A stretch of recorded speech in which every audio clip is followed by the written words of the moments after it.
মাঝে মধ্যে নিজেকে ভীষণ অসহায় মনে হয় যেন মেয়ে হয়ে জন্মগ্রহণ করে যেন বিরাট বড় পাপ করে ফেলেছি। সত্যি বলতে আমরা মেয়েরা যদি এই স্যাক্রিফাইসগুলো না করতাম তাহলে কি আদৌ সংসার সুখের হতো? কি হয়েছে না হয়েছে সবটাই আজকের ব্লগের মাধ্যমে তোমাদের শেয়ার করব। আজ 16ই ফেব্রুয়ারি, সকাল মোটামুটি এখন ওই 9টা মতো বাজে। সঙ্গে সঙ্গে আজ রবিবার, সেই জন্য সকালবেলায় উঠে সোনাইকে স্কুলে পাঠানোর, ওকে রেডি করানোর তাড়াটা নেই। দেখো ওই জন্য সমস্ত ঘরগুলো আগে সুন্দর করে গুছিয়ে নিচ্ছি। ওদিকে যদি রান্নার কাছে চলে যাই তাহলে কিন্তু এই সমস্ত কাজগুলো করতে অনেকটা দেরি হয়ে যায়। আর এই ব্ল্যাঙ্কেটগুলো কিন্তু এখন আর গায়ে দেওয়া হয় না, কিন্তু এই ঘরে যেহেতু আমরা বসে বসে একটু টাইম আড্ডা দিই সেই জন্য সমস্ত কিছুই অগোছালো হয়ে রয়েছে। তো ভাবলাম সমস্ত কিছু আগে গুছিয়ে নিই, তারপরে রান্নাঘরের দিকে যাব। ওদিকে সোনাইকেও তুলে দিয়েছি, মানে আমি উঠে গেলে ও কিন্তু আমার সঙ্গে সঙ্গে উঠেই যায়। ওদিকে ওকে সকালবেলায় কোনো উপায় না পেয়ে একটু ট্যাপটা চালিয়ে দিই, ট্যাপটাও একটু দেখে, না হলে আবার এই কাজগুলো করতে দেয় না। বাসি ঘর নিয়ে কোনো কিছুই তো করতে পারি না। আর ও ঘুম থেকে ওঠার সঙ্গে সঙ্গে খাবারটাও খেতে চায় না। ওই জন্য যতক্ষণে ও ঘুমের রেস্টটা কাটাই ততক্ষণে আমি এই সমস্ত কাজগুলো একটু করে নিই। এদিকে ঘরটার গুছিয়ে এখন দেখো আমি ঘরগুলো ঝাড়ও দিয়ে নিচ্ছি। আর বাচ্চা থাকলে ঘরগুলো তো একটু নোংরা হবেই, সমস্ত কিছুই মানে খেলনাপাতি সমস্ত কিছুই অগোছালো হয়ে থাকে, যে কাজগুলো কিন্তু আমাকে রোজই করতে হয়। আজ রবিবার হওয়াতে তবুও তো হাতে একটু সময় পাওয়া গেছে, না হলে কিন্তু সকালবেলায় এই ব্লগটা আমি করতেই পারি না। অন্যদিন পুরো ঝড়ের মতো এই সমস্ত কাজগুলো আমাকে করতে হয়। আর আজ রবিবার হলেও একটা জায়গায় বের হতে হবে, সেটা হচ্ছে সোনাইয়ের আজকে আছে পালস পোলিও। সেই জন্য ওকে নিয়ে যেতে হবে এখানে হেলথ সেন্টারে, যেখানে পালস পোলিও খাওয়ানো হয় সেইখানে। তবে এখানে যেহেতু একদমই নতুন সেই জন্য সেন্টারটা কোথায় সেটাও চিনি না, ওই জিজ্ঞাসা করে করে যেতে হবে। তবে আমি জিজ্ঞাসা করে রেখেছি যে কোন জায়গাটাতে হতে পারে। মাত্র কয়েক মিনিটের ব্লগ, কিন্তু কাজগুলো করতে লাগে কয়েক ঘন্টা। 9টার সময় উঠেছিলাম, এখন দেখো ঘড়ির কাঁটায় পেছনের দিকে একটু লক্ষ্য করলে বুঝতে পারবে 10:30 বেজে গেছে। তারপরে তো একটা বাচ্চা নিয়ে নানান রকমের বায়না, কিংবা একটা কাজ 10 মিনিটের জায়গায় 50 মিনিট লাগা, সেটাই স্বাভাবিক। অন্যদিন তো সোনাইকে সকালবেলাটাই রুটি ডিম ভাজাটাই খাওয়াই, সেটা তো আগে অনেক ব্লগের মাধ্যমেই তোমাদের শেয়ার করেছি, কিন্তু আজকে আর রুটিটা করছি না। ওই যে বললাম পালস পোলিও খাওয়াতে যেতে হবে, এদিকে আধ ঘন্টা আগে কিছু খেতে পারবে না, ওদিকে পালস পোলিও খেয়ে এসে আধ ঘন্টা কিছু খেতে পারবে না। এবার বাড়ি থেকে কত দূর সেটাও তো জানি না, সেই জন্য ভাবলাম আজকে আর রুটিটা করব না। ডিম ভাজাটাও খুব ভালো খাই, সেজন্য ভাত দিয়ে ডিম ভাজা করে খাইয়ে দিই, তাহলে অনেকটা টাইম পেটেও থাকবে। আবার যদি দেরি হয় বাড়িতে আসতে তাও কোনো অসুবিধে হবে না। ওই জন্য দেখো ভাতও বসিয়ে দিয়েছি, যতক্ষণে ওদিকে ভাতটা হতে থাকবে ততক্ষণে কিন্তু আমি এদিকে আমার ব্রেকফাস্টটাও করে নিতে পারবো, সঙ্গে সঙ্গে ডিম ভাজাটা তো হয়েই যাবে। একটু যদি টাইম ম্যানেজ করে বুদ্ধি করে না করি, কিংবা একটু সময় যদি বসে থাকি, তাহলে ধরো সমস্ত কাজেই দেরি হয়ে যাবে। এদিকে দেখো ডিমটাও ভেজে নিয়েছি, সঙ্গে সঙ্গে ভাতটাও বেড়ে নিচ্ছি। এত গরম ভাত তো খাওয়ানো যাবে না, মোটামুটি খানিকক্ষণ থাকবে তারপরেই খাওয়াতে হবে। সকালবেলায় ওকে যদি ডিম ভাজা আর রুটিটা দেওয়া হয় তাহলে ও কিন্তু খুব সুন্দর খেয়ে নেয়, আর যদি ভাত দেওয়া হয় তাহলে কিন্তু খেতেই চায় না। সেই জন্য অনেকক্ষণ ধরেই ওকে ভাতটা খাওয়াতে হলো, তারপরেই আমি ব্রেকফাস্টের কাছে আসতে পারলাম। আর রেডিমেড ব্রেকফাস্ট ছাড়া আজকে আর উপায় নেই, সেই জন্য দেখো 4টে ব্রেড সেঁকে নিলাম, আর সঙ্গে একটু চা করে নিলাম, আর ব্রেডের উপরে একটু জ্যাম লাগিয়ে নেব। একদম রেডিমেড, মোটামুটি 1 মিনিটের ব্রেকফাস্ট বলতে এটাই আছে। তবে এটা হচ্ছে বরমশাইয়ের প্রিয় ব্রেকফাস্ট, কিন্তু আমার আবার সকালবেলায় এই ব্রেড জ্যাম চা এই কম্বিনেশনটা একদমই ভালো লাগে না। কিন্তু আজকে নিরুপায় হয়েই খেতে হচ্ছে, কারণ ঘরে দুধ নেই।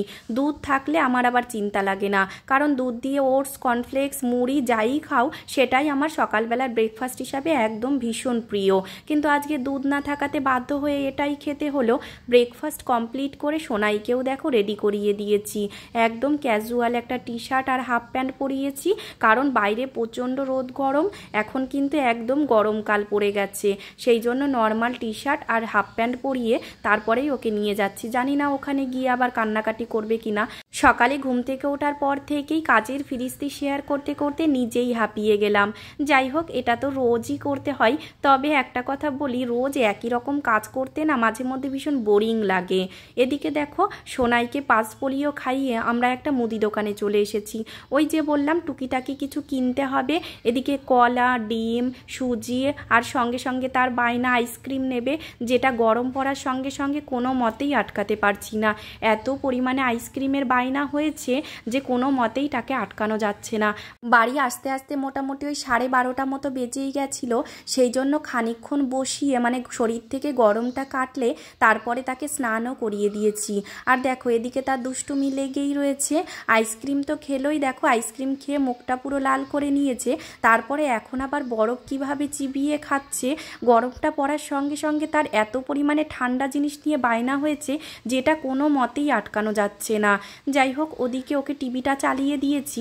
আর এখানে দেখো যত জামা কাপড়গুলো ছিল সেগুলো কেচে দিয়েছি। আজকে জামা কাপড়টা একটু পরিমাণে কম, যার জন্য সময়টা একটু কম লাগলো। ভাতটা তো আগে থেকেই করে গেছিলাম, কিন্তু এখন ঝটপট করে তরকারিগুলো করে ফেলতে হবে। এদিকে তো আবার সোনাইয়ের খাওয়ার টাইম হয়ে যাবে। তার মাঝে অবশ্য ওকে 2-4টে ফলও দিয়েছি, আপেল, কলা, এই দুটো ফলই ও খায়। তাছাড়া অন্য ফল তেমন ভালোবাসে না, অরেঞ্জটাই একটু খেতে। এখন তো আবার অরেঞ্জের টাইম শেষ হয়ে যাওয়াতে অরেঞ্জটা খাওয়া বন্ধ হয়ে গেছে। গতকাল পরশু দুদিনই চিকেন খাওয়া হয়েছে, সেই জন্য রান্না আজকে একদম সিম্পল করব। মানে সিম্পল বলতে একদমই সিম্পল, সেটা হচ্ছে ডাল ভাত। ডালটা করেছি টক ডাল, ধনেপাতা মটরশুঁটি দিয়ে ডালটা কিন্তু আমি এবং বরমশাই দুজনেই ভালো খাই। কিন্তু আজকে ধনেপাতাটা বাড়িতে নেই, সেই জন্য ধনেপাতা দিয়ে ডালটা আর করা হলো না। কিন্তু দেখছি বেশ খানিকটা টমেটো রয়েছে, ওই জন্য ভাবলাম বাইরে রোদটাও পড়েছে, একটু টমেটো দিয়ে টক ডাল করি।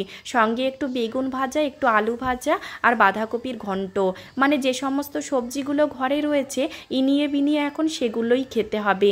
ফ্রিজ ফাঁকা না করা পর্যন্ত আর বাজার করব না ভাবছি।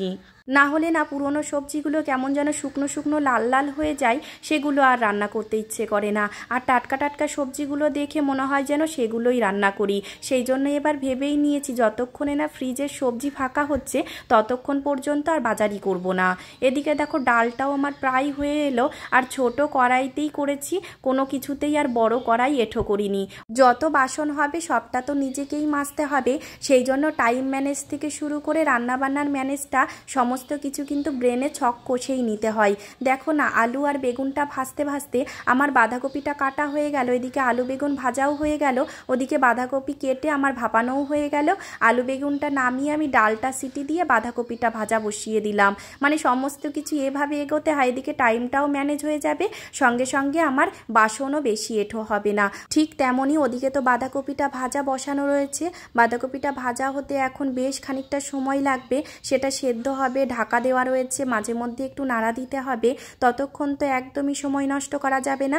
এদিকে আবার 2:45 বেজে গেছে, সোনাইয়ের দুপুরের খাবারের টাইম হয়ে গেছে। সেই জন্য দেখো আলুটা তো আগেই ভেজে নিয়েছিলাম, আর ডালের মধ্যে থেকে একটু ডাল সেদ্ধ তুলে রেখেছিলাম, যেটা দিয়ে সোনাইকে এখন ঝটঝট করে খাইয়েও নিয়েছি। এদিকে আমার রান্নাও হয়ে গেছে, এখনও কিন্তু ঘর মোছাটা বাকি রয়েছে, সেই জন্য তাড়াহুড়ো করে ঘরটা মুছে ফেললাম।